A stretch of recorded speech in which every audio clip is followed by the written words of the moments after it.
Hello students, this is Deepak Yadav, Faculty of Physics, Extra Mind Tutorials.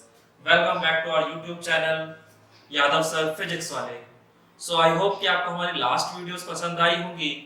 ठीक है, अगर आप में से किसी ने हमारी पिछली वीडियोस नहीं देखे तो एक बार जाके देख लीजिए, क्योंकि सभी के सभी टॉपिक्स जो है वो इंटर रिलेटेड है क्लास 12 की फिजिक्स में। ठीक है, लास्ट क्लास में जितना हमने करा दिया था, आज हम उसके आगे बढ़ रहे हैं। तो आज का हमारा टॉपिक है कूलॉम्स लॉ।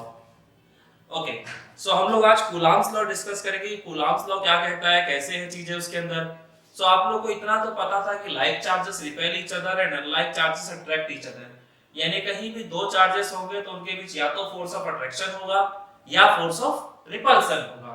ठीक है, अब सिर्फ इतना कह देने से काम नहीं चलेगा कि भाई इनके बीच अट्रैक्शन वाला फोर्स है, इनके बीच रिपल्सन वाला फोर्स है। सामने वाला आपसे पूछ सकता है कि कितना फोर्स है, यानी फोर्स का मैग्नीट्यूड कितना है। उसको कैसे पता चला जाए, तो उसको पता लगाने के लिए हमारे पास एक साइंटिस्ट थे कूलॉम्स नाम के, जिन्होंने 1785 में एक एक्सपेरिमेंट किया, और उस एक्सपेरिमेंट में जो उनकी ऑब्जर्वेशंस थी उसी को हम लोग कूलॉम्स लॉ के नाम से जानते हैं। कूलॉम्स लॉ में उन्होंने क्या कहा था, तो उन्होंने क्या देखा कि दो चार्जेस के बीच लगने वाला जो फोर्स है वो हमेशा डायरेक्टली प्रोपोर्शनल होता है उन दोनों चार्जेस के मैग्नीट्यूड के प्रोडक्ट के। यानी कहने का मतलब ये है कि अगर मेरे पर कहीं दो पॉइंट चार्जेस हैं, एक पॉइंट चार्ज ये है, दूसरा पॉइंट चार्ज ये है। ठीक है, इस पॉइंट चार्ज को मैं नाम दे देता हूं Q1 और इसको नाम दे देता हूं Q2, और इन दोनों के बीच का जो गैप है वो है सपोज दैट R। तो ऑब्वियसली अगर मैं आपसे बोल देता हूं कि यहाँ पे जो चार्जेस का प्रोडक्ट है वो ग्रेटर देन 0 है, चार्जेस का प्रोडक्ट ग्रेटर देन 0 कब होता है, तो मैंने आपको बताया था कि जब दोनों ही क्वांटिटी पॉजिटिव में हो या नेगेटिव में हो, क्योंकि प्लस प्लस को मल्टीप्लाई करने पे भी प्लस आता है और माइनस माइनस को मल्टीप्लाई करने पे भी प्लस आता है, और प्लस में कोई भी वैल्यू जो होती है वो हमेशा 0 से बड़ी होती है। तो यहाँ मुझे बता दिया कि चार्जेस का जो प्रोडक्ट है वो ग्रेटर देन 0 है, यानी दोनों ही या तो पॉजिटिव होंगी या दोनों ही नेगेटिव होंगी। तो चाहे पॉजिटिव हो दोनों, चाहे नेगेटिव होगा तो रिपल्सिव फोर्स। तो ये तो कंफर्म है कि ये दोनों ही चार्जेस एक दूसरे को रिपेल कर रहे होंगे। मान लेते हैं कि इन पे जो फोर्स लग रहा है इनके बीच वो कितना है, F है। तो कूलॉम ने क्या ऑब्जर्व किया कि इन चार्जेस के बीच लगने वाले फोर्स का जो मैग्नीट्यूड है, मैं सिर्फ बात कर रहा हूं मैग्नीट्यूड की, क्योंकि हमें मैग्नीट्यूड ही पता लगाना है। बाकी नेचर तो हमें चार्जेस को देख के पता चल जाता है कि अगर सेम नेचर के हैं तो रिपल्सिव फोर्स, अपोजिट नेचर है तो अट्रैक्टिव फोर्स। तो यहाँ पे सिर्फ जो मेरा काम था वो था फोर्स का मैग्नीट्यूड फाइंड आउट करना। तो जो फोर्स का मैग्नीट्यूड है वो सिर्फ और सिर्फ चार्जेस के मैग्नीट्यूड पर डिपेंड करता है, उनके साइन से उसको कोई लेना देना नहीं है। इसीलिए मैंने क्या किया, चार्जेस पे बोर्ड लगा दिया है। फोर्सेस का जो मैग्नीट्यूड है वो डायरेक्टली प्रोपोर्शनल है चार्जेस के मैग्नीट्यूड के प्रोडक्ट के, यानी चार्जेस जितने बड़े होंगे उनके बीच उतना ही ज्यादा अट्रैक्टिव फोर्स लग रहा होगा। ये बिल्कुल मैग्नेट की तरह है। आपने देखा होगा बचपन में दो छोटे छोटे मैग्नेट लेते थे तो उनके बीच जो अट्रैक्टिव या रिपल्सिव फोर्स होता था वो कम होता था, वहीं तो बड़े बड़े मैग्नेट ले लेते थे तो उनके बीच अट्रैक्टिव फोर्स ज्यादा हो जाता था। ठीक है, तो सेम कंसेप्ट यहाँ भी फॉलो होता है। और ऐसे ही एक तो उनकी ऑब्जर्वेशन ये थी, और जो दूसरी ऑब्जर्वेशन थी उनकी वो क्या थी कि force is inversely proportional to R square, यानी कि जो फोर्स होता है आपका वो दोनों चार्जेस के बीच का जो डिस्टेंस है उसके स्क्वायर के इनवर्सली प्रोपोर्शनल होता है, यानी कि डिस्टेंस बढ़ाते जाओ फोर्स अपने आप कम होता चला जाएगा। तो ये आपका इनवर्सली का रिलेशन होता है। तो फोर्स की डिपेंडेंसी इन दोनों ही चीजों पे है, अगर तो हमें इन दोनों इक्वेशंस को क्या करना चाहिए, combine. On combining equation first and second, तो इक्वेशन फर्स्ट और सेकंड को अगर हम कंबाइन कर देते हैं तो हमें मिलेगा क्या, हमें मिल जाएगा F is equal to mod of Q1 mod of Q2 बटे में R स्क्वायर। अब डायरेक्टली का साइन हटाते हो तो हमेशा कोई ना कोई तो कांस्टेंट आता ही है, तो यहाँ पे जो कांस्टेंट आया उसको नाम दे दिया हमने K। F is equal to K mod of Q1 mod of Q2 बटे में R स्क्वायर, और यहाँ पे K क्या है, तो where K is a proportionality constant, so where K is a proportionality proportionality constant and is known as, और इसे हम किस नाम से जानते हैं, तो इसे हम जानते हैं इलेक्ट्रोस्टैटिक फोर्स कांस्टेंट के नाम से, and is known as electrostatic force constant. ठीक है बच्चों, तो यहां तक हमने बातें बताई हैं आपको। तो ये जो अभी आपको फॉर्मूला दिख रहा है, इसी फॉर्मूले को हम लोग कूलॉम्स लॉ कहते हैं। सो यही आपका कूलॉम्स लॉ है। ठीक है, अच्छा, तो ये तो हमने फोर्स देख लिया। अब यहां पे मैं एक चीज और बता दूं आपको कि हमने जब सेम सेटअप को, ये जो पूरा सेटअप है यानी जो दो चार्जेस है उनके बीच का जो डिस्टेंस है उसको सेम रखा है, बस मीडियम को चेंज कर दिया। यानी पहले मान लिया चार्जेस जो थे आपके वो एयर वाले मीडियम में थे, अभी हमने उसे वाटर में डाल दिया या ऑयल में डाल दिया, यानी पूरा का पूरा सेटअप एज इट इज उठाया और किसी दूसरे मीडियम में डाल दिया। तो ऐसा करने पे क्या होता है कि जो फोर्स का मैग्नीट्यूड है वो चेंज हो जाता था। तो हमने सोचा कि यार ये कैसे हो रहा है, ना ही मैं चार्जेस चेंज कर रहा हूं ना उनके बीच का डिस्टेंस चेंज कर रहा हूं, लेकिन फिर भी इसकी वैल्यू चेंज हो रही है f की। तो उसका सीधा सा मतलब है कि f की वैल्यू कहीं ना कहीं इस k पे भी डिपेंड करती है, और ये जो k की वैल्यू है वो मीडियम के नेचर पे डिपेंड करती है। इसीलिए तो मीडियम चेंज करने के साथ ही k चेंज हो गया और उसकी वजह से f चेंज हो गया। सो यहां से मुझे समझ में आया कि ये जो मेरा प्रोपोर्शनैलिटी कांस्टेंट है इसकी वैल्यू मीडियम के नेचर पे भी डिपेंड करती है। सो हम इस बात को भी लिख देते हैं। तो हमने यहां क्या लिख दिया, it's value depends upon the nature of the medium, depends upon the nature of the medium, depends upon the nature of the medium between the charges, तो चार्जेस जिन मीडियम में रखे हैं उनके नेचर पे डिपेंड करता है, और उसके साथ साथ इसकी जो डिपेंडेंसी है वो सिस्टम ऑफ यूनिट पे भी डिपेंड करती है, यानी कौन सा सिस्टम आप यूज कर रहे हैं चार्जेस के बीच लगने वाले फोर्स को मेजर करने के लिए, यानी कि एसआई सिस्टम और सीजीएस सिस्टम। बात समझ में आता है?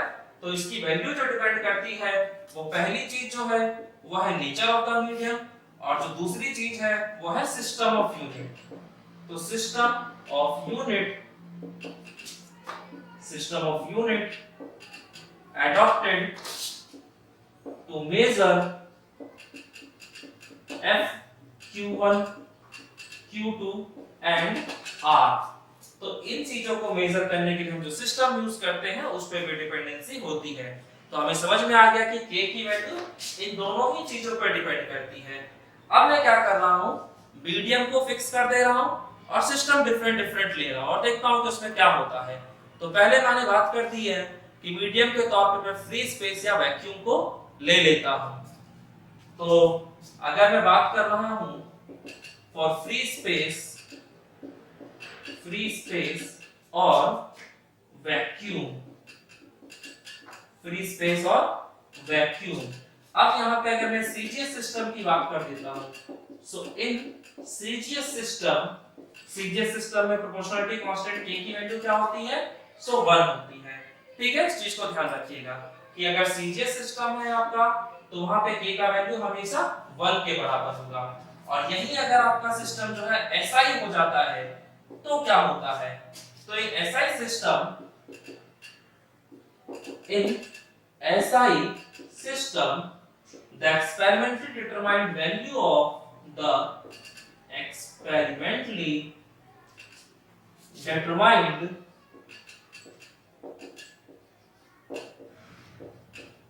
वैल्यू ऑफ k क्या हो जाता है, तो वो होता है 1/4 पाई एप्सिलॉन नॉट।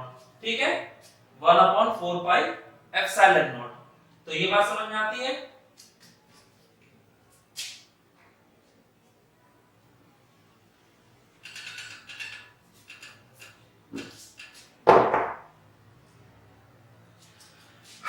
सो बच्चों एसआई सिस्टम में जो k की वैल्यू होती है वो किसके बराबर होती है, तो k की वैल्यू होती है 1/4 पाई एप्सिलॉन नॉट। तो तो यहां तक आपको ये बात समझ में आ रही होगी। ओके, सो बच्चों ये देखो, तो वहां तक हमने कर लिया था। उसके बाद हम क्या कह सकते हैं कि जितनी भी हमारी क्वांटिटीज हैं F, Q1, Q2 और R, ये सभी के सभी इंडिपेंडेंटली डिफाइंड क्वांटिटीज हैं। इसलिए जो कांस्टेंट K है उसकी वैल्यू हम लोग एक्सपेरिमेंटली मेजर कर सकते हैं। ठीक है, क्योंकि जितनी भी क्वांटिटीज है, फोर्स हो चाहे चार्जेस हो चाहे डिस्टेंस हो, ये सब के सब इंडिपेंडेंटली डिफाइंड क्वांटिटीज है। सबको आराम से आप अलग अलग करके डिफाइन किया हुआ है। इसलिए हम यहाँ जो K है उसकी वैल्यू को एक्सपेरिमेंटली कैलकुलेट कर सकते थे। तो जो एक्सपेरिमेंटली डिटरमाइंड वैल्यू आई K की वो कितनी है? सो 9 × 10⁹ न्यूटन मीटर स्क्वायर पर कूलम्ब स्क्वायर। तो अब सोचो कि हमने K की वैल्यू लिखी थी 1/4 पाई एप्सिलॉन नॉट, तो इस हिसाब से 1/4 पाई एप्सिलॉन नॉट किसके बराबर हो गया? सो 9 × 10⁹ न्यूटन मीटर स्क्वायर पर कूलम्ब स्क्वायर। ठीक है, यहां पर अब मुझे बताओ कि अगर आपको ये पता हो तो यहां से एप्सिलॉन नॉट निकल जाएगा आसानी से। सो एप्सिलॉन नॉट की वैल्यू क्या होगी? तो एप्सिलॉन नॉट की वैल्यू देखनी है तो इसको इधर भेज दो, इसको इधर भेज दो। तो एप्सिलॉन नॉट हो जाएगा 1/4 पाई * 9 × 10⁹। अब और ये न्यूटन मीटर स्क्वायर पर कूलम्ब स्क्वायर नीचे शिफ्ट हो गया था। अब मुझे बताओ 4 तो 4 है, पाई की वैल्यू आपको पता है 3.14 है, बाकी ये सब है तो बेसिक मैथमेटिक्स करके आप कैलकुलेट कर लेंगे वैल्यू, और कैलकुलेशन के बाद जो वैल्यू आएगी वो आएगी 8.854 × 10⁻12। और ये चीज जब ऊपर जाएगी तो यहाँ आ जाएगा कूलम्ब स्क्वायर पर न्यूटन पर मीटर स्क्वायर। तो इस हिसाब से आप लोग को एप्सिलॉन नॉट की वैल्यू भी पता चल चुकी है। तो ये जो वैल्यूज है इन वैल्यूज को आप याद रखिएगा कि एप्सिलॉन नॉट की वैल्यू क्या होती है, जो K है उसकी वैल्यू किसके बराबर होती है, क्योंकि ये सब चीजें आपको यूज में आती रहेंगी। हालांकि अपने आप भी याद हो जाएंगे बट फिर भी आप एक बार पहले ही याद रख लीजिए इनको। ओके, सो ये हमने कर लिया एप्सिलॉन नॉट। अब ये आप मेरे मुंह से बहुत देर से एप्सिलॉन नॉट सुन रहे होंगे, लेकिन आपको ये समझ नहीं आ रहा होगा कि एप्सिलॉन नॉट है क्या असल में। एप्सिलॉन नॉट जो होता है उसका मतलब है absolute electrical permittivity of free space और एयर। ठीक है, एप्सिलॉन नॉट का पहले मतलब बता देता हूं, उसके बाद फिर हम आगे बढ़ेंगे। एप्सिलॉन नॉट किसे कहते हैं हम लोग? तो absolute electrical permittivity of free space और वैक्यूम और एयर। अब आप में से कुछ लोगों के दिमाग में आ रहा होगा कि यार ये जो वैक्यूम है और ये जो एयर है ये तो बिल्कुल उल्टी चीजें हैं, क्योंकि भाई जहां से हम एयर को निकाल देते हैं वहीं तो वैक्यूम क्रिएट होता है। लेकिन एप्सिलॉन नॉट की जो वैल्यू है वो दोनों के लिए ही लगभग सेम आती है, इसलिए हम एप्सिलॉन नॉट को सेम कह सकते हैं दोनों के लिए। ठीक है, अब ये बताता क्या है? सो absolute electrical permittivity of free space और एयर और वैक्यूम। सो इलेक्ट्रिकल परमिटिविटी का मतलब है कि जो मीडियम है उसके थ्रू कितनी आसानी से इलेक्ट्रिक फील्ड लाइंस पास हो सकती हैं, वो आपका एब्सोल्यूट इलेक्ट्रिकल परमिटिविटी बताता है। सो बात समझ में आती है? जैसे आपका मैग्नेटिक फील्ड होता था तो उसको हम लोग मैग्नेटिक फील्ड लाइन से रिप्रेजेंट करते थे, सेम ऐसे ही इलेक्ट्रिक फील्ड को हम लोग इलेक्ट्रिक फील्ड लाइन से रिप्रेजेंट करेंगे। तो एब्सोल्यूट इलेक्ट्रिकल परमिटिविटी यही बताता है कि किस मीडियम से कितनी आसानी से इलेक्ट्रिक फील्ड लाइंस पास हो सकती हैं या नहीं हो सकती हैं। ठीक है, तो ये हमारा बेसिक था। तो ये मोटा मोटा आपको कूलॉम्स लॉ समझ में आ रहा होगा। यहां तक मुझे नहीं लगता कि किसी को भी कोई दिक्कत होगी, थोड़ा सा बोरिंग होगा बट करना पड़ेगा हम लोग को। अच्छा, अब मैं यहां पर एक बात और बता दूं आपको कि जितने भी हमारे फोर्सेस हैं, जितने भी हमारे नेचुरल फोर्सेस हैं, जैसे हमारा ग्रेविटेशनल फोर्स हो गया, मैग्नेटिक फोर्स हो गया, न्यूक्लियर फोर्स हो गया, या आपका इलेक्ट्रोस्टैटिक फोर्स हो गया, ये सारे के सारे सारे फोर्सेस इनवर्स स्क्वायर लॉ को फॉलो करते हैं। सो इनवर्स स्क्वायर लॉ का मतलब यही है कि भाई जो फोर्स होगा वो डिस्टेंस के स्क्वायर के इनवर्सली प्रोपोर्शनल होगा। तो यही आपका इनवर्स स्क्वायर लॉ होता है, इनवर्स स्क्वायर लॉ। तो इसी को हम लोग इनवर्स स्क्वायर लॉ कहते हैं। और इसी छोटे से पॉइंट के ऊपर कई बार आपके ऑब्जेक्टिव क्वेश्चंस बन जाते हैं। जैसे किसी ने आपसे पूछ लिया कि हमने चार्जेस के बीच के डिस्टेंस को डबल कर दिया तो फोर्स कितने टाइम्स हो जाएगा, या चार्जेस के बीच के डिस्टेंस को हाफ कर दिया तो फोर्स कितना टाइम्स हो जाएगा। तो कई बार क्वेश्चन इस तरह से आता है कि हमारा जो चार्ज है उसको हमने वैसे का वैसे ही रखा है, सिर्फ हम डिस्टेंस को चेंज कर रहे हैं। तो अगर आपका जो डिस्टेंस है, जो नया वाला डिस्टेंस है, वो पुराने वाले डिस्टेंस का 2 गुना है, तो जो नया वाला फोर्स होगा वो कितना होगा। तो नया वाला फोर्स कितना होगा, तो आप सीधा सा फंडा है, जहां r लिखा है वहां पे r डैश लिखोगे, तो f डैश क्या हो जाएगा आपका r डैश का स्क्वायर, और r डैश की जगह जैसे ही आप 2r रखोगे तो 2r का स्क्वायर करोगे तो क्या हो जाएगा 4r स्क्वायर, यानी कि एक तरह से जो पहले वाला फोर्स था इसका 1/4 आ जाएगा।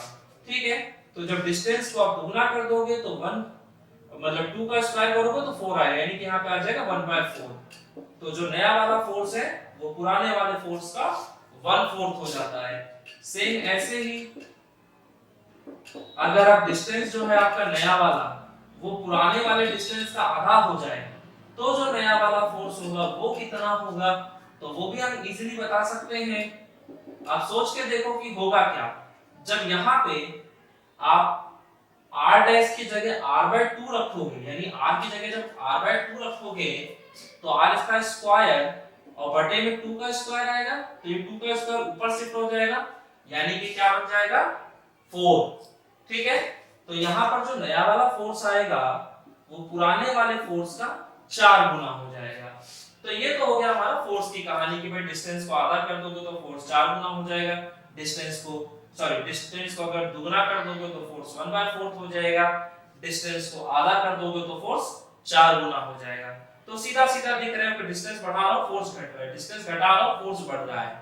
ठीक है, तो यही आपका इनवर्स स्क्वायर लॉ है। बाकी चार्जेस को लेकर भी क्वेश्चन हो सकते हैं कि भाई डिस्टेंस को हमने कांस्टेंट रख दिया है और चार्जेस को पहले से डबल कर दिया है, तो भाई डबल कर दिया है तो कर देंगे, क्या टेंशन आ रही है। हमारा जो फॉर्मूला था ये वाला F = K Q1 Q2 बटे r²। अब सोचो कि अगर कहता है कोई कि चार्जेस को डबल कर दिया तो भाई कर दो चार्जेस को डबल, क्या टेंशन है। यहाँ Q1 की जगह 2 टाइम्स ऑफ Q1 आ जाएगा और यहाँ Q2 की जगह 2 टाइम्स ऑफ Q2, तो 2 को जब 2 से मल्टीप्लाई करो कितना आएगा 4, यानी जो नया वाला फोर्स आएगा वो पुराने वाले फोर्स का 4 गुना हो जाएगा। तो इस तरह से डिस्टेंस और चार्जेस को वेरी करा के कई बार आपके न्यूमेरिकल्स बन जाते हैं। तो ये हल्के फुल्के कुछ क्वेश्चंस हैं जो अभी आप यहाँ पे सीख रहे हैं। ठीक है, यहाँ तक बात समझ में आई होगी। इसके बाद हम इसी कूलॉम्स लॉ को के कुछ लिमिटेशंस देखते हैं कि लिमिटेशंस क्या क्या हैं इसके। चलिए, सो बच्चों आपको पता है कोई भी चीज इस दुनिया में आइडियल तो है नहीं, कमियां तो हर जगह हैं। तो हम देखेंगे कूलॉम्स लॉ में क्या कमियां थी। सो हम बात कर रहे हैं लिमिटेशंस ऑफ कूलॉम्स लॉ की। तो इसमें पहली जो इसकी कमी है वो ये है कि ये सिर्फ और सिर्फ पॉइंट चार्जेस के लिए वैलिड है, यानी कि अगर आपके जो चार्जेस है वो पॉइंट चार्जेस हैं तो हम वहां कूलॉम्स लॉ लगा सकते हैं, अदरवाइज हम नहीं लगा सकते। आपको पॉइंट्स चार्ज सुनते के साथ ही आपके दिमाग में आ रहा होगा कि पॉइंट चार्ज बोले तो कोई बहुत छोटा सा चार्ज, नहीं भाई ऐसा नहीं होता।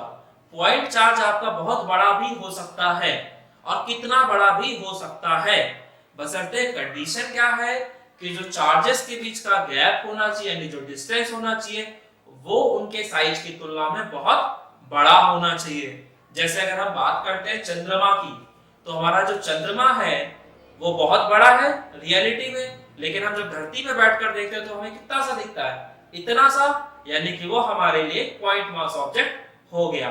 तो ऐसे ही कोई भी चार्ज को हम पॉइंट चार्ज कह सकते हैं अगर ऑब्जर्वेटरी पॉइंट का जो डिस्टेंस है वो बहुत ज्यादा है उसके साइज की तुलना में।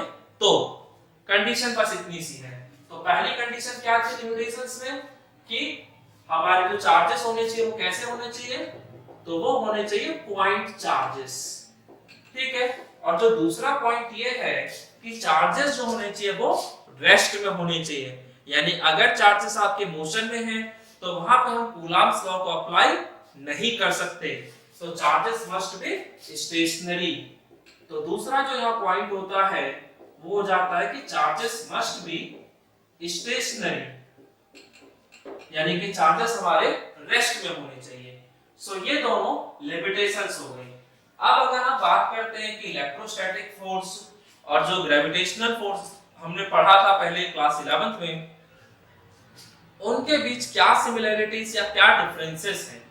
तो पहले बात कर देते हैं सिमिलैरिटीज की, कि भाई ग्रेविटेशनल फोर्स और कूलॉम्स फोर्स के बीच सिमिलैरिटीज क्या क्या है। सो अगर हम बात करते हैं सिमिलैरिटीज की,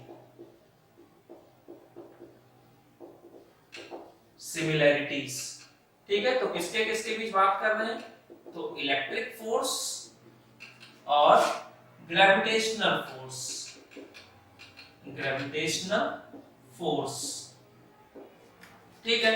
सो पहला पॉइंट ये है कि जो दोनों के दोनों फोर्सेस हैं वो आपका लॉन्ग रेंज फोर्सेस हैं, ठीक है। लॉन्ग रेंज का मतलब काफी ज्यादा डिस्टेंस तक वैलिड रहते हैं। तो दोनों के दोनों फोर्सेस जो हैं वो लॉन्ग फोर्सेस हैं, long range forces. Both the forces are long range, ठीक है। सो ये आपका यहाँ पे पहला पॉइंट हो जाता है कि दोनों ही फोर्सेस लॉन्ग रेंज फोर्सेस हैं। इसमें हमारा जो सेकंड पॉइंट होगा वो क्या हो सकता है कि दोनों के दोनों जो फोर्सेस हैं वो इनवर्स स्क्वायर लॉ को फॉलो करते हैं, यानी कि both follow inverse square law. तो दोनों के दोनों फोर्सेस जो है वो इनवर्स स्क्वायर लॉ को फॉलो करते हैं, यानी डिस्टेंस बढ़ाओगे फोर्स घट जाएगा, ठीक है। अच्छा, तीसरा पॉइंट इसमें क्या हो सकता होगा, वो यही होगा कि जो दोनों के दोनों फोर्सेस है वो सेंट्रल फोर्सेस है, यानी चार्जेस को ज्वाइन करने वाली लाइन के अलोंग ही लगते हैं, या मटेरियल पार्टिकल्स को ज्वाइन करने वाली लाइन के अलोंग ही लगते हैं, यानी both the forces are central forces. तो जो तीसरा पॉइंट है वो क्या है, तो both the forces are central forces, ठीक है। तो दोनों के दोनों फोर्सेस जो होते हैं वो सेंट्रल फोर्सेस होती हैं। और इसमें एक और पॉइंट आ जाता है, और वो क्या है कि both the forces are conservative forces, यानी कि दोनों के दोनों फोर्सेस जो होते हैं हमारे वो कंजर्वेटिव फोर्सेस होते हैं। अब आप लोग को पता होगा कि कंजर्वेटिव फोर्स हम किसे कहते हैं, तो वो फोर्स जिसके द्वारा किया हुआ वर्क डन पाथ इंडिपेंडेंट हो उसे हम लोग कंजर्वेटिव फोर्स कहते हैं। यानी कि अगर आप बॉडी को पॉइंट ए से बी तक लेके जा रहे हैं तो आप चाहे किसी भी रास्ते से लेके चले जाइए, आपके वर्क डन की वैल्यू सेम आएगी। तो जिस भी फोर्स के केस में ऐसा हो, उस फोर्स को आप समझ लीजिएगा कि वो फोर्स आपका कंजर्वेटिव फोर्स होता है, ठीक है। तो ये सारे पॉइंट्स जो मैंने आपको बताए हैं ये सारी की सारी सिमिलैरिटीज हो गई, ठीक है। ये सारी की सारी आपकी सिमिलैरिटीज हैं। अब हम देखते हैं डिफरेंसेस कि भाई डिफरेंसेस क्या क्या है दोनों के बीच। तो अगर हम बात करते हैं डिफरेंसेस की कि यहाँ पर डिफरेंसेस क्या क्या होंगे, सो डिफरेंसेस में क्या बोला जा सकता है, तो पहला जो डिफरेंस है वो यही है कि जो ग्रेविटेशनल फोर्स होता है वो सिर्फ और सिर्फ अट्रैक्टिव नेचर का होता है, वहां कोई रिपल्सन वाला खेल नहीं होता, क्योंकि मासेस सिर्फ और सिर्फ पॉजिटिव होते हैं। लेकिन जो आपका इलेक्ट्रोस्टैटिक फोर्स है वो अट्रैक्टिव भी हो सकता है और रिपल्सिव भी हो सकता है। क्यों? क्योंकि चार्जेस जो होते हैं वो दोनों पॉजिटिव में भी आ सकते हैं और नेगेटिव में भी जा सकते हैं। तो क्योंकि चार्जेस दो तरह के हैं इसलिए वहां फोर्स का नेचर भी दो तरह का है। मास का सिर्फ एक ही नेचर होता है इसलिए फोर्स का भी एक ही नेचर है। बात समझ में आती है? तो इसमें डिफरेंस है। पहला पॉइंट क्या कह सकते हैं कि ग्रेविटेशनल फोर्स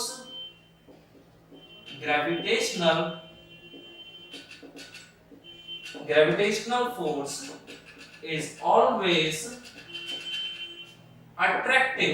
तो ग्रेविटेशनल फोर्स हमेशा अट्रैक्टिव होता है, जबकि इलेक्ट्रोस्टैटिक फोर्स या फिर electric force may be attractive or repulsive repulsive. ठीक है, तो ये आपका एक पॉइंट हो गया। और ये अट्रैक्शन और रिपल्शन के पीछे कारण क्या था वो भी मैंने आपको साथ के साथ बता दिया था अभी। ठीक है, अब इसके बाद दूसरा जो यहाँ पर डिफरेंस हो सकता है, दूसरा डिफरेंस यहाँ पर क्या होगा कि जो आपका ग्रेविटेशनल फोर्स है वो मीडियम के नेचर पर डिपेंड नहीं करता। यानी मीडियम कोई सा भी हो, ग्रेविटेशनल फोर्स हमेशा सेम रहता है। लेकिन इलेक्ट्रोस्टैटिक फोर्स जो है वो मीडियम के नेचर पे डिपेंड करता है। जैसे ही आपके दो चार्जेस के बीच मीडियम एयर था तो वहां फोर्स कुछ और आ रहा था, और एयर की जगह जैसे हमने कोई दूसरा मीडियम जैसे वाटर में ले लिया तो वहां पे फोर्स का वैल्यू चेंज हो गया।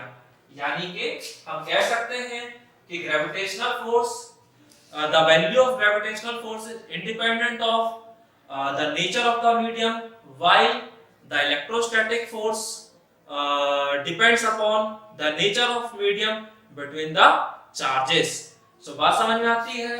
ये जो भी कंसेप्ट मैं आपको पढ़ा रहा हूँ इसके जो नोट्स हैं वो आपको डिस्क्रिप्शन के लिंक में मिल जाएंगे, आप वहां से पीडीएफ फाइल डाउनलोड कर सकते हैं। और अगर अभी तक आपने हमारे YouTube चैनल को सब्सक्राइब नहीं किया है तो प्लीज जाके सब्सक्राइब कर लीजिए, बेल आइकन दबा दीजिए, जिससे कि आपको सारी की सारी वीडियोस देखने को मिल सके, कोई भी वीडियो मिस ना हो आपकी, क्योंकि सारी वीडियोस इंटर रिलेटेड हैं। ठीक है, सो यहाँ तक की कहानी आप लोग को समझ में आ रही होगी। अब इसी कूलॉम्स लॉ को हम लोग वेक्टर फॉर्म में पढ़ेंगे कि कूलॉम्स लॉ वेक्टर फॉर्म में क्या है, उसका फायदा क्या है वहां से। तो लास्ट टॉपिक करने का भी हमारा जो टॉपिक है ये है Coulomb's law in vector form, यानी कूलॉम्स लॉ को हमें वेक्टर फॉर्म में पढ़ना है। तो आपको पता है कि चार्जेस हमारे दो तरह के होते हैं, या तो सेम नेचर के होंगे या तो अपोजिट नेचर के होंगे। तो जब सेम नेचर के होंगे तो वहां कौन सा फोर्स लगेगा, तो सेम नेचर वालों में हमेशा रिपल्सिव फोर्स लगेगा और अपोजिट नेचर वालों में हमेशा अट्रैक्टिव फोर्स लगेगा। तो यानी दो केसेस पॉसिबल हैं। तो मैंने ये दोनों ही केसेस डिस्कस किए हैं आपके साथ, when two charges are of same nature and when two charges are of opposite nature। तो चार्जेस सेम नेचर के होंगे तो वहां क्या कंडीशन होगी, तो वहां कंडीशन होगी कि चार्जेस का जो प्रोडक्ट होगा वो हमेशा ग्रेटर देन 0 होगा। ओके, तो जब दो चार्जेस एक दूसरे से रिपेल कर रहे हैं तो रिपेल करने का मतलब हो गया एक दूसरे से दूर जाना। भाई दो लोगों के बीच अगर अट्रैक्शन है तो क्या होता है, उनका खिंचाव हमेशा एक दूसरे की तरफ होता है। तो सोचो अट्रैक्शन वाले में अगर खिंचाव एक दूसरे की तरफ है तो रिपल्शन वाले में क्या होगा, तो खिंचाव एक दूसरे से दूर होगा। यानी कि यहाँ पर रिपल्शन हो रहा है अगर, तो इसका मतलब ये दोनों चार्जेस एक दूसरे से दूर भाग रहे होंगे, तो इन पर जो फोर्स लग रहा होगा वो इस तरह से लग रहा है। तो यहाँ पे ये जो मैंने लिखा है F12 वेक्टर, इसका मतलब क्या है कि force on charge Q1 due to Q2, यानी जिस पे फोर्स लगता है उसे पहले लिखा जाता है और जिसकी वजह से लगता है उसको हमेशा बाद में लिखा जाता है। तो ये जो फोर्स लग रहा है ये किस पे लग रहा है, तो Q1 चार्ज पे लग रहा है, और किसकी वजह से लग रहा है, तो Q2 की वजह से लग रहा है। तो ये हो गया F12 वेक्टर। सेम ऐसे ही जो हमारा Q2 चार्ज है उस पर जो फोर्स लग रहा होगा वो किधर लग रहा होगा, तो वो इधर की तरफ लग रहा है, तो वो हो गया force on charge Q2 due to Q1। बात समझ में आती है? ओके, अब इसके बाद क्योंकि हमें वेक्टर फॉर्म में लिखना है तो आपको पता है कि नॉर्मल फॉर्म तो हमारा ये था, ये तो हमारा नॉर्मल फॉर्म था।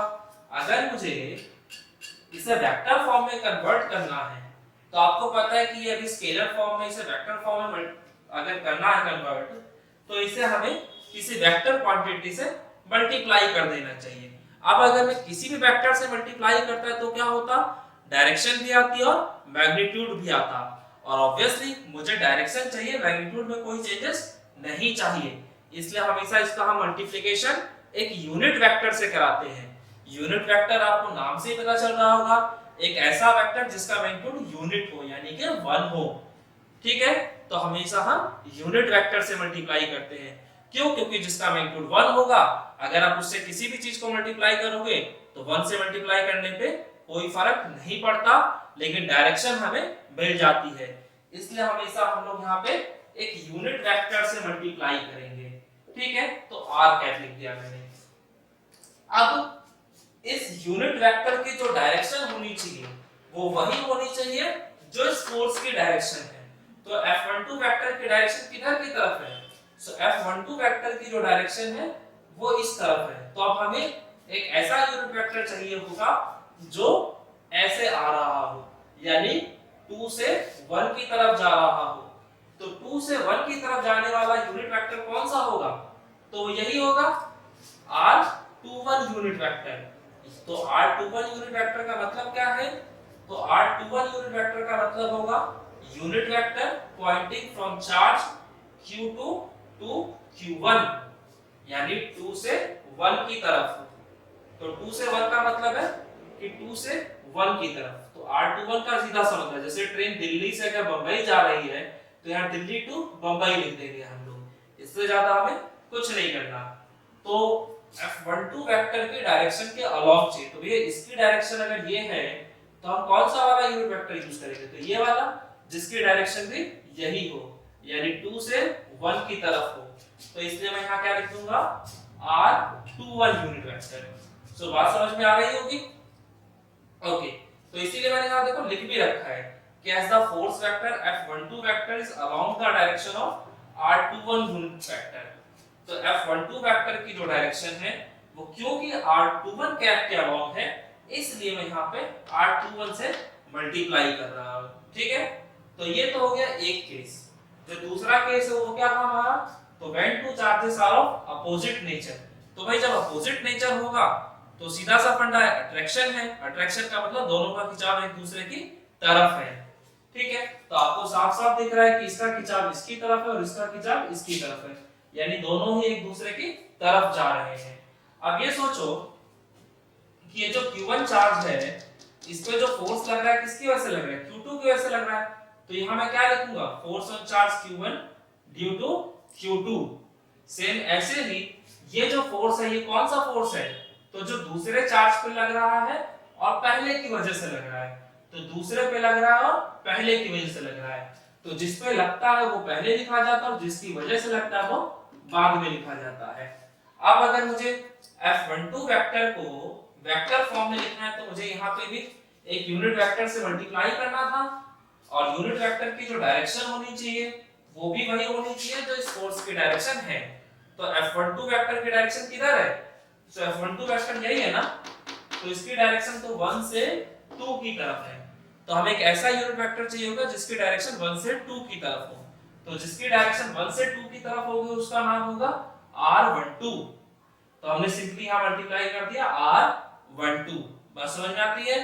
अच्छा, ऐसे ही जैसा कि मैंने इस फोर्स के लिए लिखा है सेम हम इस वाले फोर्स के लिए भी लिख सकते हैं। तो अगर मैं F21 क्या लिखना चाहता हूं तो ये कैसे लिखा जाएगा? तो यहां भी सेम इसको अगर वेक्टर फॉर्म में लिखना चाहता हूं तो मैं यहां से यूनिट वेक्टर का मल्टीप्लिकेशन कराऊंगा। अब यूनिट वेक्टर की डायरेक्शन वही होनी चाहिए जो आपके वेक्टर की डायरेक्शन है। तो F21 वेक्टर की डायरेक्शन है किधर की तरफ? तो F21 यही है ना, तो ये फोर्स तो 2 से 1 की तरफ जा रहा है। तो मुझे एक ऐसा यूनिट वेक्टर चाहिए होगा जो 2 से 1 की तरफ जाए। तो 2 से 1 यानी कि R21। ठीक है, तो 2 से 1 है तो R21, 1 से 2 है तो R12। तो ये हो गया हमारा Coulomb's law in vector form. तो ये हमने कूलॉम्स लॉ को वेक्टर फॉर्म में देख लिया। अब इसको वेक्टर फॉर्म में पढ़ने से हमें क्या नई चीजें पता चलती हैं, सो वो भी एक बार हम देख लेते हैं।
ओके बच्चों, सो लास्ट टॉपिक करने का दिया हमारा जो टॉपिक है ये है Coulomb's law in vector form, यानी कूलॉम्स लॉ को हमें वेक्टर फॉर्म में पढ़ना है।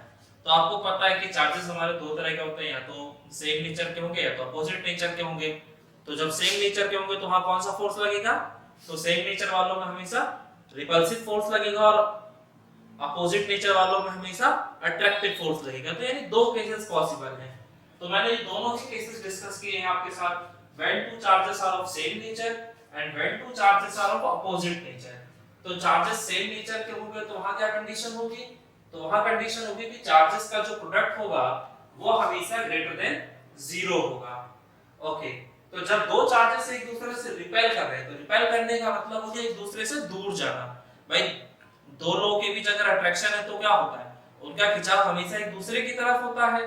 तो सोचो अट्रैक्शन वाले में अगर खिंचाव एक दूसरे की तरफ है तो रिपल्सन वाले में क्या होगा, तो खिंचाव एक दूसरे से दूर होगा। यानी कि यहाँ पर रिपल्सन हो रहा है अगर, तो इसका मतलब ये दोनों चार्जेस एक दूसरे से दूर भाग रहे होंगे, तो इन पर जो फोर्स लग रहा होगा वो इस तरह से लग रहा है। तो यहाँ पे ये जो मैंने लिखा है F12 वेक्टर, इसका मतलब क्या है कि force on charge Q1 due to Q2, यानी जिस पे फोर्स लगता है उसे पहले लिखा जाता है और जिसकी वजह से लगता है उसको हमेशा बाद में लिखा जाता है। तो ये जो फोर्स लग रहा है ये किस पे लग रहा है, तो Q1 चार्ज पे लग रहा है, और किसकी वजह से लग रहा है, तो Q2 की वजह से लग रहा है। तो ये हो गया F12 वेक्टर। सेम ऐसे ही जो हमारा Q2 चार्ज है उस पर जो फोर्स लग रहा होगा वो किधर लग रहा होगा, तो वो इधर की तरफ लग रहा है, तो वो हो गया force on charge Q2 due to Q1। बात समझ में आती है। ओके, अब इसके बाद क्योंकि हमें वेक्टर फॉर्म में लिखना है तो आपको पता है कि नॉर्मल फॉर्म तो हमारा ये था, ये तो हमारा नॉर्मल फॉर्म था। अगर मुझे इसे वेक्टर फॉर्म में कन्वर्ट करना है तो आपको पता है कि ये अभी स्केलर फॉर्म में इसे वेक्टर फॉर्म में अगर करना है कन्वर्ट, तो इसे हमें किसी वेक्टर क्वांटिटी से मल्टीप्लाई कर देना चाहिए। अब अगर मैं किसी भी वेक्टर से मल्टीप्लाई करता है तो क्या होता, डायरेक्शन भी आती और मैग्नीट्यूड भी आता, और ऑब्वियसली मुझे डायरेक्शन चाहिए, मैग्नीट्यूड में कोई चेंजेस नहीं चाहिए, इसलिए हमेशा इसका हम मल्टीप्लिकेशन एक यूनिट वेक्टर से कराते हैं। यूनिट वेक्टर आपको नाम से ही पता चल रहा होगा, एक ऐसा वेक्टर जिसका मैग्नीट्यूड यूनिट हो यानी कि 1 हो। ठीक है, तो हमेशा हम यूनिट वेक्टर से मल्टीप्लाई करते हैं। क्यों, क्योंकि जिसका मैग्नीट्यूड 1 होगा अगर आप उससे किसी भी चीज को मल्टीप्लाई करोगे तो 1 से मल्टीप्लाई करने पे कोई फर्क नहीं पड़ता, लेकिन डायरेक्शन हमें मिल जाती है। इसलिए हमेशा हम लोग यहाँ पे एक यूनिट वेक्टर से मल्टीप्लाई करेंगे। ठीक है, तो आर कैप लिख दिया मैंने। अब इस यूनिट वेक्टर की जो डायरेक्शन होनी चाहिए वो वही होनी चाहिए जो इस फोर्स की डायरेक्शन है। तो F12 वेक्टर की डायरेक्शन किधर की तरफ है, सो F12 वेक्टर की जो डायरेक्शन है वो इस तरफ है। तो अब हमें एक ऐसा यूनिट वेक्टर चाहिए होगा जो ऐसे आ रहा हो, यानी 2 से 1 की तरफ जा रहा हो। तो 2 से 1 की तरफ जाने वाला यूनिट वेक्टर कौन सा होगा, तो यही होगा R21 यूनिट वेक्टर। तो R21 यूनिट वेक्टर का मतलब क्या है, तो R21 यूनिट वेक्टर का मतलब होगा unit vector pointing from charge Q2 to Q1, यानी 2 से 1 की तरफ। तो 2 से 1 का मतलब है कि 2 से 1 की तरफ। तो R21 का सीधा सा मतलब, जैसे ट्रेन दिल्ली से अगर बंबई जा रही है तो यहाँ दिल्ली टू बंबई लिख देंगे हम लोग, इससे ज्यादा हमें कुछ नहीं करना। तो F12 वेक्टर की डायरेक्शन के अलॉन्ग चाहिए, तो भैया इसकी डायरेक्शन अगर ये है तो हम कौन सा वाला यूनिट वेक्टर यूज करेंगे, तो ये वाला जिसकी डायरेक्शन भी यही हो, यानी 2 से 1 की तरफ हो। तो इसलिए मैं यहाँ क्या लिख दूंगा, R21 यूनिट वेक्टर। सो बात समझ में आ रही होगी। ओके, तो इसीलिए मैंने यहाँ देखो लिख भी रखा है कि as the force vector F12 vector is along the direction of R21 unit vector. तो F12 वेक्टर की जो डायरेक्शन है वो क्योंकि R21 कैप के अलॉन्ग है, इसलिए मैं यहाँ पे R21 से मल्टीप्लाई कर रहा हूँ। ठीक है, तो ये तो हो गया एक केस।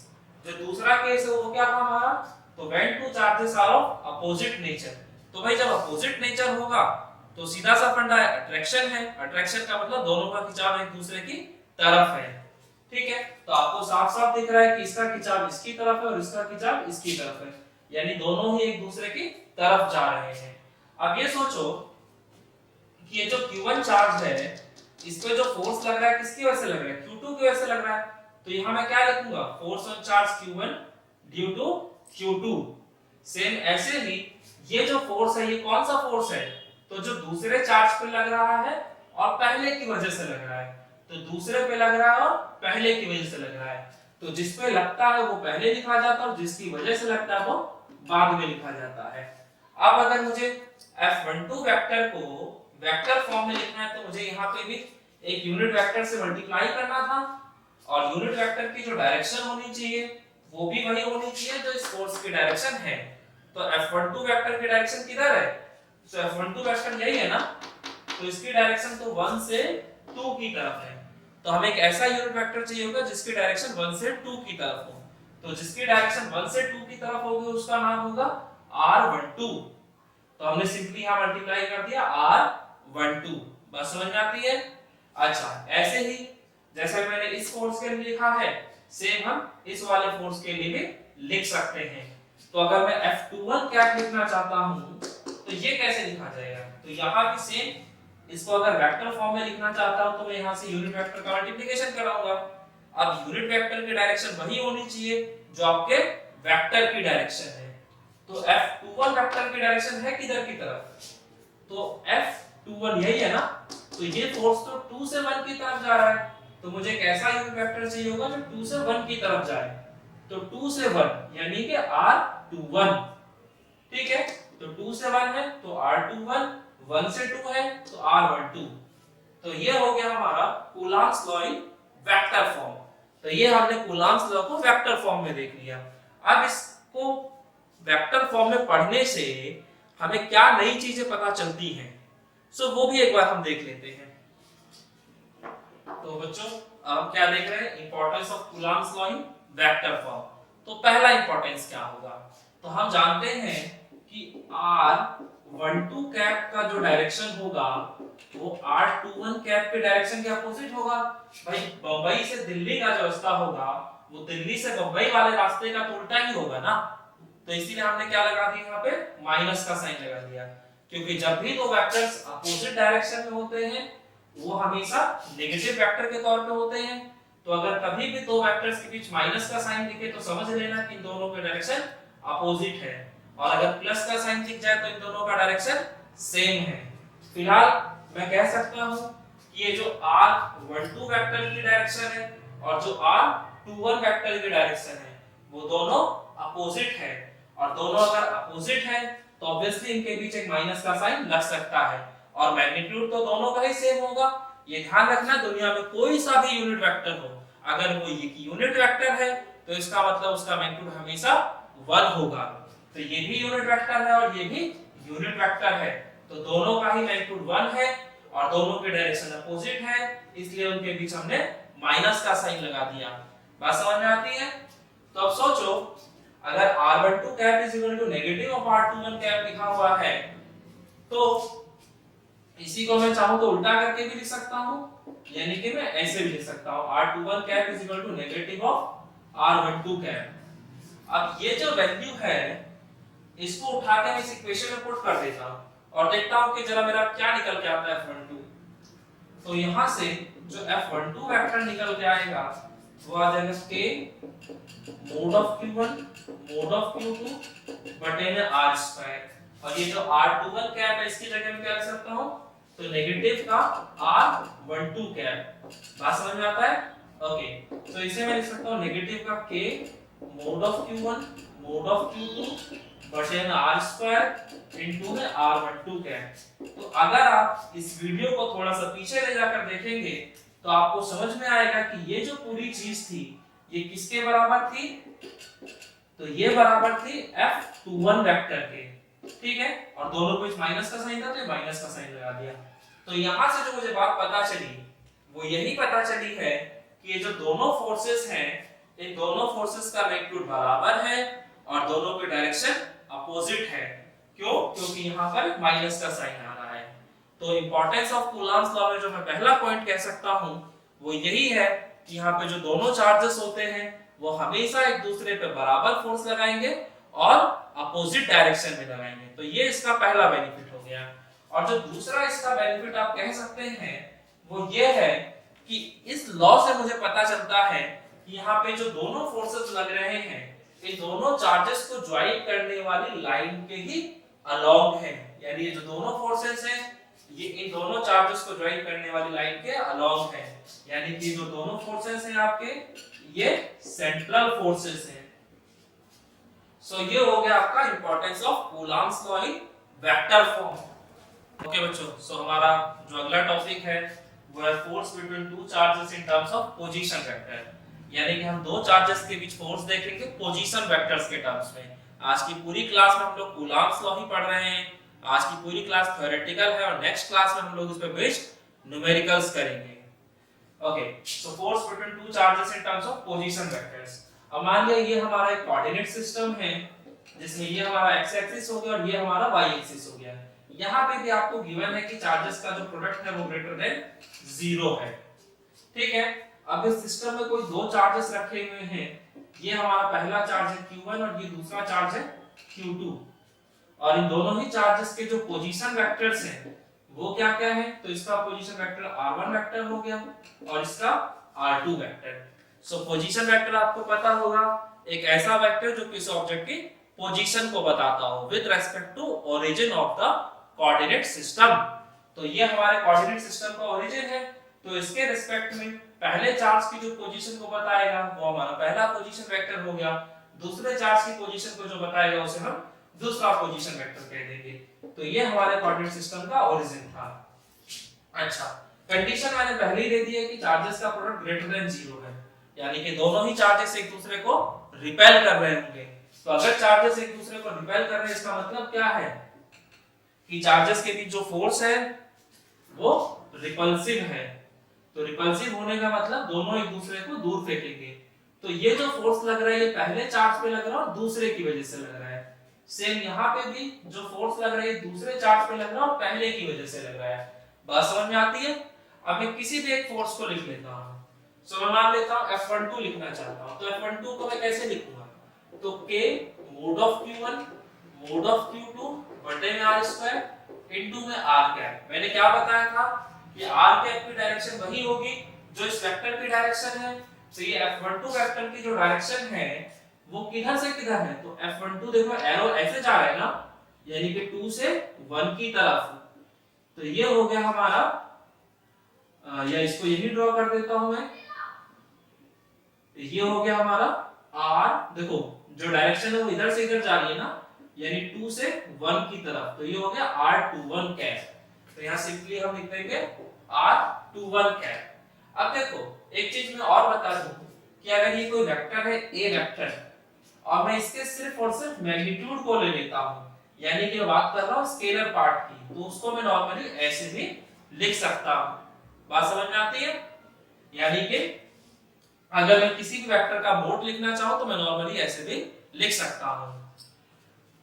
अच्छा, एक चीज और समझ लो यहां से, चाहे मैं R21 कैप की बात कर दूं या R12 कैप की बात कर दूं, दोनों का ही मैग्नीट्यूड जो होगा वो सेम होगा। सेम ऐसे ही R21 वेक्टर का मैग्नीट्यूड और R12 वेक्टर का मैग्नीट्यूड भी सेम होता है। तो अगर दोनों का मैग्नीट्यूड बराबर होता है, यानी R12 वेक्टर का जो मैग्नीट्यूड होगा वही R21 वेक्टर का मैग्नीट्यूड होगा, तो इसको मैं नॉर्मली ऐसे भी लिख सकता हूं। समझ में आती है बात? चाहे आप दिल्ली से बंबई चले जाओ, चाहे बंबई से दिल्ली आ जाओ, दूरी तो बराबर ही होगी ना, यानी वेक्टर्स का जो मैग्नीट्यूड होगा वो तो सेम ही होगा। तो R12 वेक्टर हो चाहे R21 वेक्टर हो, अगर दोनों का मैग्नीट्यूड देख रहा हो तो हमेशा R के ही बराबर होगा। यानी इस R की जगह चाहूं तो मैं ये लिख सकता हूं और मैं चाहूं तो ये भी लिख सकता हूं। तो जो मेरी इच्छा करेगी मैं वो लिख सकता हूं। ओके, सो देखो यहाँ पे R21 कैप लिखा हुआ है, इसलिए मैं यहाँ क्या कर रहा हूँ, यहाँ R21 वेक्टर का मैग्नीट्यूड लिख दे रहा हूँ। जो मैंने वहां बात समझाई थी उसको मैंने यहाँ पे फॉलो कर लिया है। ठीक है। अच्छा, एक और चीज आप लोग जानते होंगे कि A कैप क्या होता है, तो A वेक्टर बटे में A वेक्टर का मैग्नीट्यूड।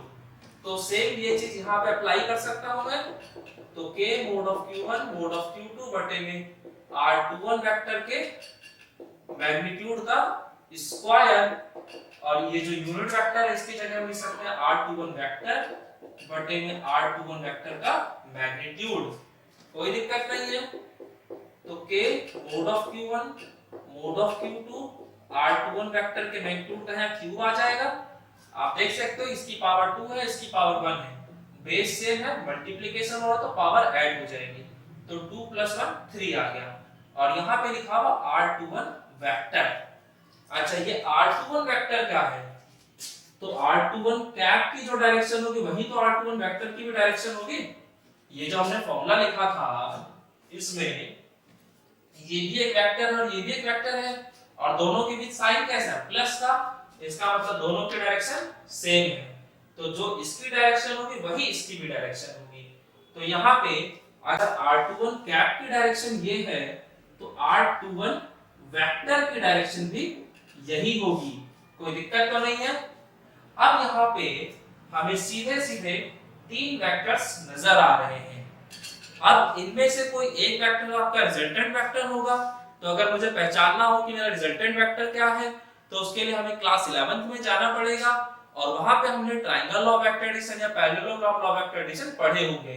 और दोनों ही लॉ को पढ़ने के बाद जो मुझे कंक्लूजन मिला था वो यही था कि रिजल्टेंट वेक्टर का ऑर्डर हमेशा गिवन वेक्टर्स के ऑर्डर के अपोजिट होता है। आप नहीं यकीन हो तो एक बार किताब कॉपी खोल के दोबारा से देख लेना। तो रिजल्टेंट वेक्टर का ऑर्डर हमेशा गिवन वेक्टर्स के ऑर्डर के अपोजिट होगा।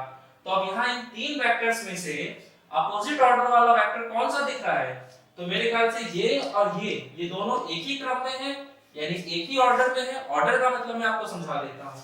जैसे मान लीजिए ये एक बिल्डिंग है, सपोज दैट, ठीक है, ये एक बिल्डिंग है, इधर से कुछ लोग ऐसे आ रहे हैं और कुछ लोग ऐसे जा रहे हैं, तो ये सारे के सारे एक ही क्रम में चल रहे हैं ना।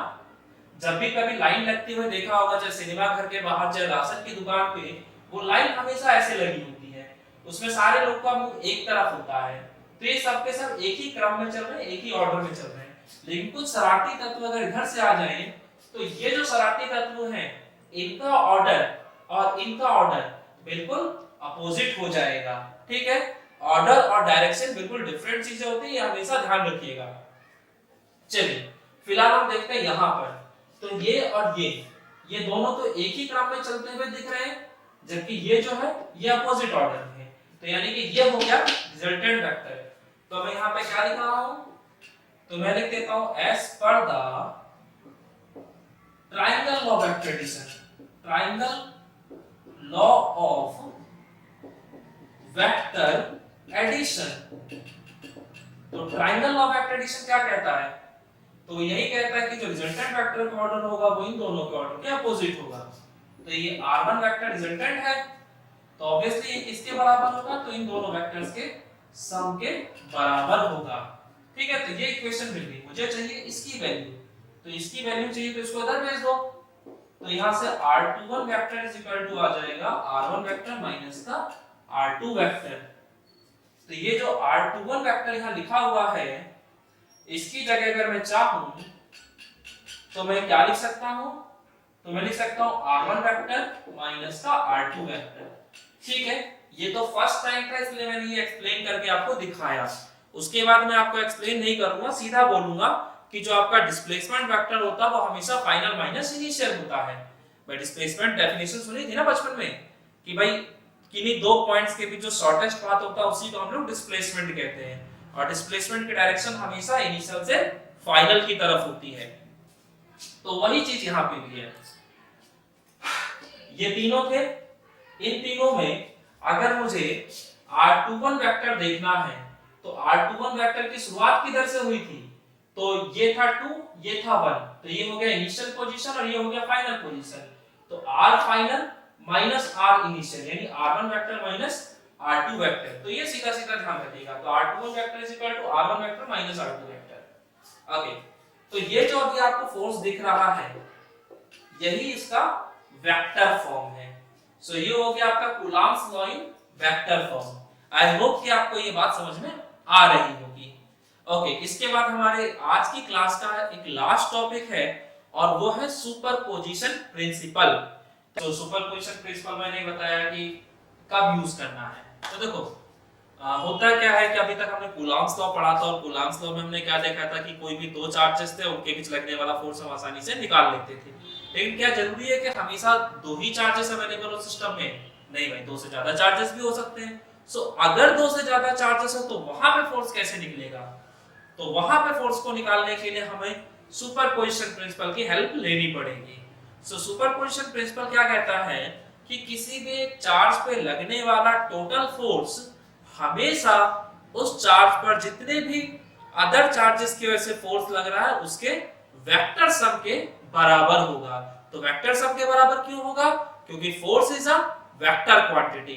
सो वेक्टर क्वांटिटी है तो वेक्टर सम स्केलर क्वांटिटी होता है तो अलजेब्रिक सम, अगर हमें टोटल निकालना है तो। ठीक है, अब जैसे एग्जांपल के तौर पे मैंने क्या किया, ये आपका एक कोऑर्डिनेट सिस्टम बना लिया, इसमें कुछ चार्जेस रख दिए मैंने और मैंने बोला कि ये मेरा एक सिंगल चार्ज है Q नॉट और मुझे इस पे लगने वाला फोर्स देखना है कि कितना होगा। सो मुझे बस ये फोर्स निकालना है। तो मैंने कंडीशन पहले ही दे दी है आपको कि all charges are of same nature, कि सभी के सभी चार्जेस जो है वो सेम नेचर के हैं।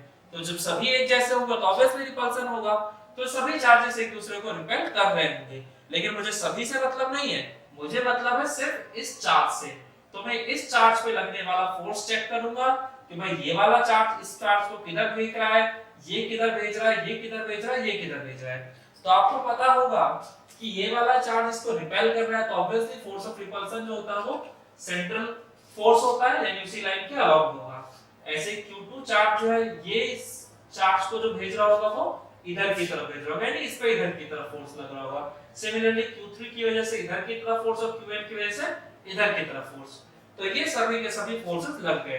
तो मुझे अगर नेट फोर्स देखना है Q नॉट चार्ज पे, सो नेट फोर्स क्या होगा? तो जो नेट फोर्स होगा वो सभी चार्जेस की वजह से लगने वाले फोर्स के वेक्टर सम के बराबर होगा। ठीक है, अब F01 कैसे निकालना है, F02 कैसे निकालना है, अभी ये लास्ट टॉपिक में मैंने आपको पढ़ाया था। सो F01 वेक्टर क्या होगा? तो K mod of Q not Q1 बटे में R10 वेक्टर के मैग्नीट्यूड का Q और R0 vector minus R1 vector. आपको पता है F01, तो F01 की डायरेक्शन क्या है?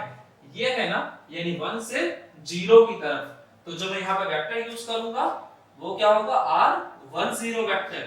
अब आपको पता है कि ये इनिशियल ये फाइनल है, तो हमेशा फाइनल माइनस इनिशियल होता है, यानी R0 vector minus R1 vector. So R0 vector minus R1 vector कर दिया। सेम ऐसे ही मैंने F02 वेक्टर भी निकाला, ऐसे ही F0n वेक्टर भी निकाला। अब क्योंकि यहाँ पे हो क्या रहा है, तो इनका सम ही तो हो रहा है, तो मैंने क्या किया, इन जनरल लिखने के लिए यहाँ पे समेशन का साइन लगा दिया।